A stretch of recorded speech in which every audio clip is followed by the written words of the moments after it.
News 10 ABC weather is brought to you by Cat's Eye Pest Control. You're watching News 10 ABC at 11. Child prostitution is a growing problem in the capital region, and law enforcement is cracking down on those who violate our children's innocence. Tonight you will meet Vicky, whose story is like most who are trapped in prostitution, and hear from a district attorney who has a message for those who cross that line. News 10's Christine O'Donnell joins us now to shed light on a very dark secret. That's right, Mark, Elisa. There are girls 12, 13, 14 years old who are being taken advantage of by people planning to profit by prostituting them. Now, this is a serious issue that crosses county lines. I spoke to a woman who was a victim of child prostitution. She's older now, but she says she's finally at a place to talk about her past and hopefully will be able to help other children in that situation find a way out. It was for me to keep it a secret. It was the secret. We'll call this woman Vicky. She says she thinks she was 14 when she first started prostituting, but she's really not sure. It started with me when I was a kid. Like, I was sexually molested.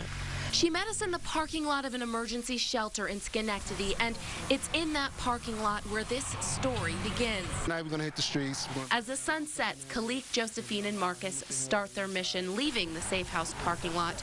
They're part of an outreach group that helps at-risk kids get off the streets.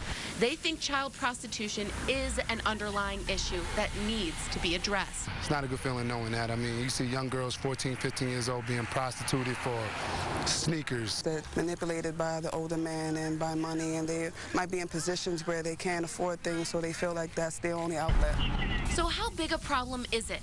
District Attorney David Soares says it stretches beyond county lines. We have exit 24 and exit 25 that connect New York City to Montreal, that we connect Boston to Chicago. So there's a lot of people coming through, and this is a place where people believe it's a key location for people to come and engage in this trade. Soares and law enforcement officials have been working with the FBI to stop the trafficking and prostitution of children, both on the streets and online. Sir, is there anything you want to say about this trial?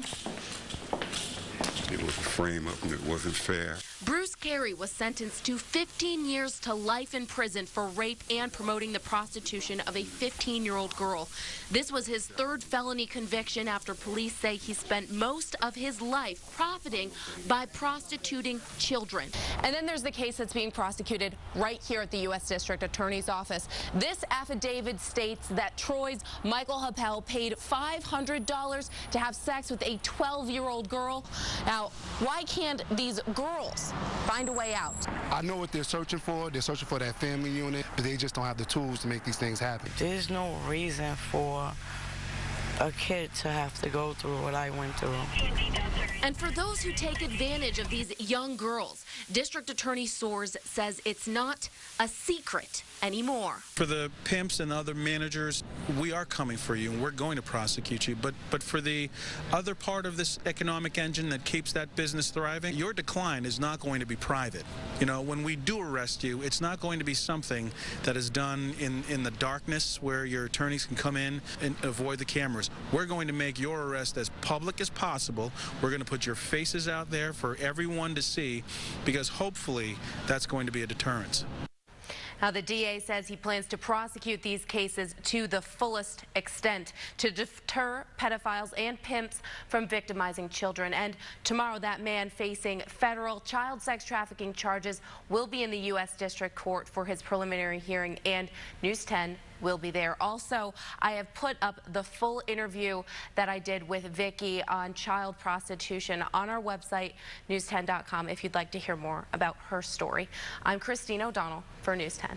Thank you so much, Christine. It was really well done. Let's get another check of the weather now with Steve Caprizzo.